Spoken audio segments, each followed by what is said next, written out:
Douglas, as soon as you're done, talk to the camera after this.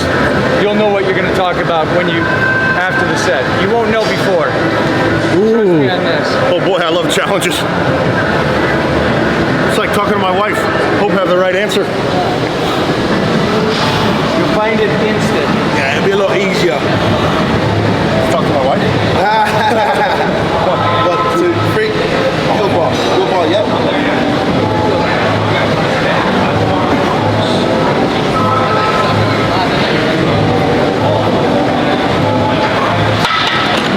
Feels like the easiest incline press I've ever seen, ever done. The bar sits so nicely in the hands. But one thing that's interesting is once you switch from the Titan bar to a regular bar, your brain automatically wants to do that same thing. And so your pecs are automatically more activated than they generally are. And let me tell you, that light set just jumps off your chest.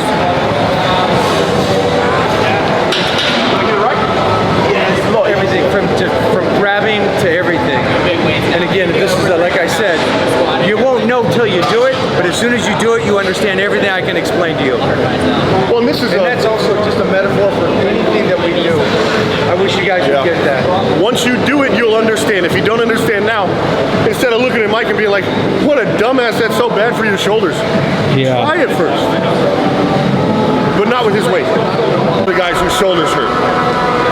So, if I'm correct, what he just said was, correct me if I'm wrong, you can watch a good trainer prior to, in my opinion, prior to the person lifting. So if the trainer's here and they're setting the person up, I'll already know if the trainer's good or not by the way the feet are placed, how his ass is, how his chest is, his elbows are set up before he lifts. The position of execution is equally as important as the execution. The position, the setup of an exercise is the most important. If you set up an exercise incorrectly, every single rep you're going to perform is going to be incorrect or loaded in incorrect muscle fibers. So your setup is everything. Yo, dog hitting it raw. On the first one, if you ride with me, you want to pull it, but it helps me to go down a little faster. Yeah. 1, 2, 3. Come on, Doug. Up. Yeah, that's it. Up. 1, 2 more. Come on, you got it. 3 more. 2 more. Let's go. Come on, champ. 1 more, champ. Let's go. Come on. Up. Squeeze up. Squeeze. That's it. Wally is a mean spotter. I did all that. You had more than you. When you had more in the tank, the whole idea of having a training partner and having a spotting partner is to give you that extra little bit of lift when you need it. Sometimes the spotters are not spotting very well. I'm not doing anything. I'm encouraging him to go beyond what he believes that he could achieve. He wanted 4 reps, I wanted 5 reps. So when I see that he can get 5 reps, I know he's not going to fail because I'm here. The ability to spot your partner correctly is very important. So when you're training with someone, it isn't about making an Instagram post and playing on your phone, making sure you're spotting them correctly. We do try our very best as well to keep you guys some Instagram posts whilst we're training, but at the same time, you know, we try and make sure we're spotting our partners correctly. You ready for that, Doug? He's benching in a Rolex. Hey, Jeffrey Jefferson, come over here. Jeffrey Jefferson. That's what the world champ gets. What up, Wally? We train with Rolex as we can. Fuck the rest. Because we fucking earned it. Let's go. Come on. 1, 2, 3. Your bar, Wally. Your bar. Good. Come on. Come on. Too good. Strong, Wally. Strong. 1 more. 3. 1 more. Go 5. Go 5. Like me. Like me. You got it. Bam. Come on. Yeah. Yeah. Yeah. Fuck. Yeah, Wally. Good shit. I'll be honest with you guys. What time is it? Hold on. What time is it? 25 past 10, baby. Rolex says it's 25 past 10. No way. You gotta be honest with me. 25 past 10. Guys, I'll tell you what, right? It's a blessing to be able to train at Gold's, living a dream, I'm not gonna lie. Love your life, guys, honestly. Don't compare your life to mine. I've been through the struggles. Been through through the sewers. So just love your life. Don't compare your life to mine. Don't compare your chapter 1 to my chapter 10. You know, I'm training with this on at the moment, but guys, I've been through the struggles. We're still going through the struggles. Right. Love yours. God bless you guys. Keep smiling. Your best still yet to come. So this kind of goes along with the other thing I said. Don't do what we're doing because I want you guys to stay safe. And I don't trust you well enough that you should use the isolation of the Titan bar as a compound movement with a spot. I'd rather you do it on your own because it is already an isolation movement, and I don't want to overload an isolation movement. I don't mind overloading a compound movement because you're in such a strong position that you can get lifted.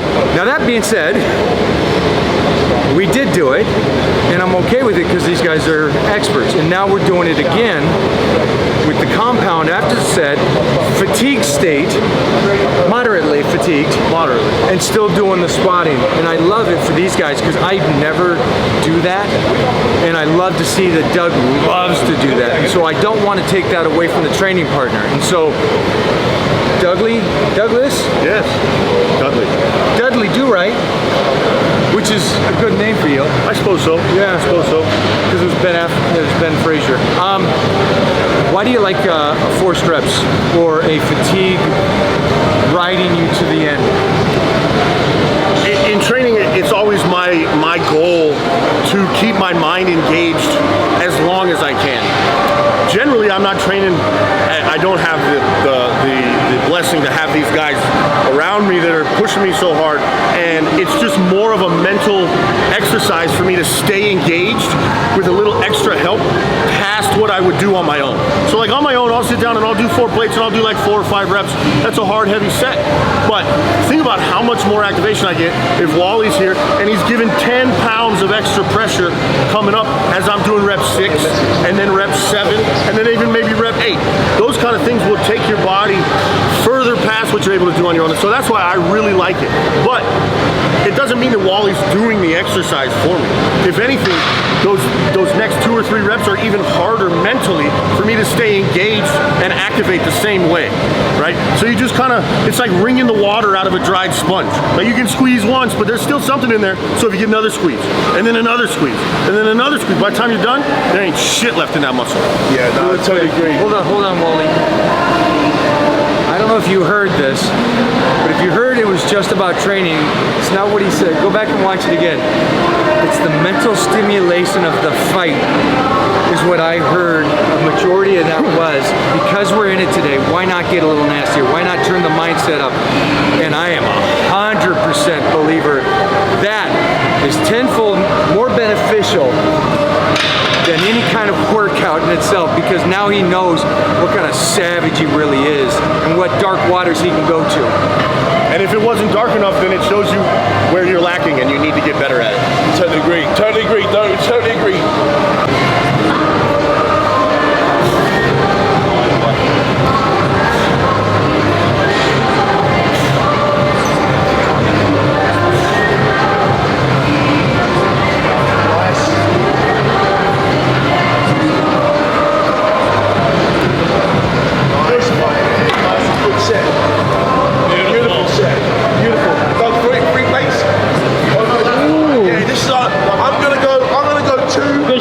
Recording?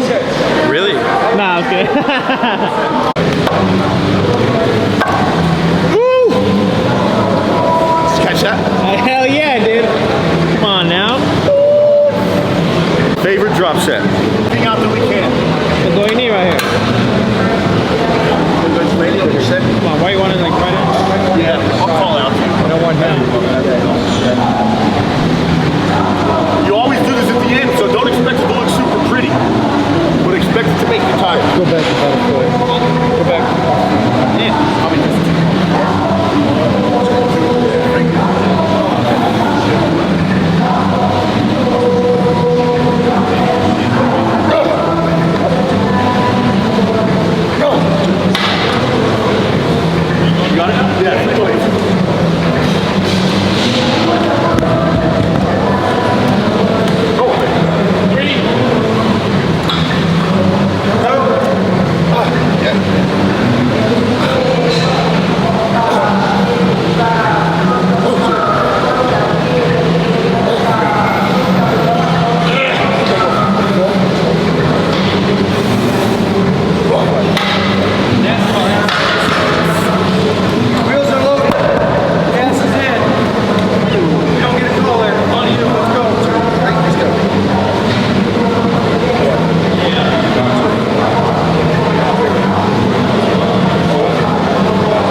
There it is, Wally. Breathe, bro. Breathe.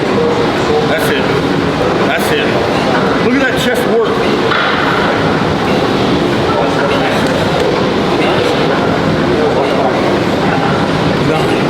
Beautiful.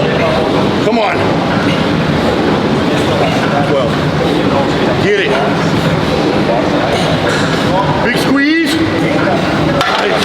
Oh, You want the bar? Get the bar. okay, Come on, get it. let's do it. Give me the bar. Get the bar on its own. Hit it. Let's go. I got the lift off. Come on. Come on.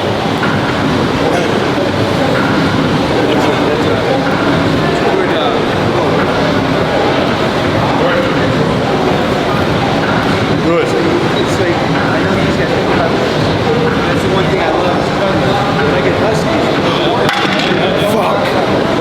Our goal is not necessarily just to move the weight. This is just a tool that we use to fatigue and contract our chest. So that being said, each time you lose weight, each time you drop weight, you should get better at the movement. And that's why we do it, so that, you know, all in all, that's why, like, we'll be on 50 reps, we'll say, right, with the bar. Each one of those, we're focused on squeezing the chest as hard as we can, and the weight drops for that reason, so that the reps quality doesn't degrade through the whole set. Very important you understand that. What Doug's trying to say is that when you're training, and Mike's a big advocate of this, it's all about the quality of the reps that you're doing. It doesn't matter if you do 5 reps. You've got this terminology ingrained in you that 8 to 12 reps, what do you need to do for hypertrophy? If you do 8 shit reps, what's the benefit of doing it? But if you do 5 good reps, when you think about it, it's all about time under tension. So the longer you put the muscle fiber under tension, that's what's going to stimulate muscle growth and stimulate muscle hypertrophy. So always think about the way you're performing your exercise and how well you're doing it for you to get the gains that you need from the exercise that you're doing.